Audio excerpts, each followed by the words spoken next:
दोस्तों, हिंदू धर्म में पितृपक्ष का बहुत महत्व माना जाता है।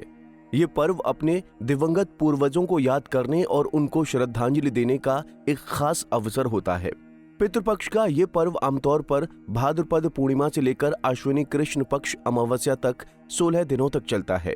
इस दौरान लोग अपने पितरों की आत्मा की शांति के लिए श्राद्ध करते हैं। श्राद्ध कर्म में पितरों का तर्पण, पिंडदान और अन्य धार्मिक अनुष्ठान किए जाते हैं। पितृपक्ष में कौवे को भोजन कराना बहुत महत्वपूर्ण और सबसे जरूरी कार्य माना जाता है। मान्यता है कि पितृपक्ष में किए गए श्राद्ध कर्म का भोजन कौवे को खिलाने से पितरों को मुक्ति एवं शांति मिलती है और उन्हें मोक्ष की प्राप्ति होती है। इससे पितृ प्रसन्न होते हैं और साधक को आशीर्वाद प्रदान करते हैं, जिसके फलस्वरूप अगर साधक की कुंडली में पितृदोष है तो उसको पितृदोष से छुटकारा भी मिलता है। पितरों को प्रसन्न करने और पितृदोष से मुक्ति पाने के लिए पितृपक्ष में कौवे को भोजन खिलाना बहुत महत्वपूर्ण माना जाता है। लेकिन आखिर पितृपक्ष में कौवे को ही भोजन क्यों कराया जाता है, ये एक बहुत बड़ा सवाल है और इसका जवाब बहुत कम लोगों को पता है। तो चलिए आज हम आपको इस वीडियो में आपके इसी सवाल का जवाब देने जा रहे हैं। दरअसल हिंदू धर्म में कौवे को यमदूत का वाहन और यम का प्रतीक माना जाता है। यमराज मृत्यु के देवता हैं। मान्यता है कि पितरों की आत्माएं पितृपक्ष के दौरान पृथ्वी पर आती हैं और कौवे के रूप में भोजन ग्रहण करती हैं।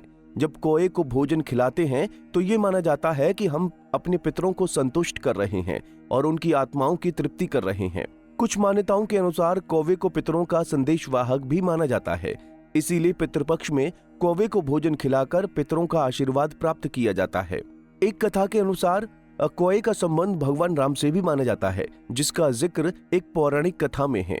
कथा के अनुसार एक बार एक कौवे ने माता सीता के पैरों में चोंच मार दी। इससे माता सीता के पैरों में घाव हो गया। माता सीता को पीड़ा में देखकर भगवान राम क्रोधित हो गए और उन्होंने तीर चलाकर उस कौवे को घायल कर दिया। इसके बाद कौवे को अपनी गलती का एहसास हुआ तो उसने माता सीता और प्रभु श्री राम से माफी मांगी। प्रभु श्री राम ने कौवे को तुरंत माफ कर दिया और वरदान दिया कि अब तुम्हारे ही माध्यम से पूर्वजों को मोक्ष की प्राप्ति होगी। तभी से ही पितृपक्ष में कौवे को भोजन कराने की ये परंपरा सदियों से चली आ रही है। तो दोस्तों, उम्मीद है जानकारी पसंद आई होगी। वीडियो कैसी लगी कमेंट करके जरूर बताएं।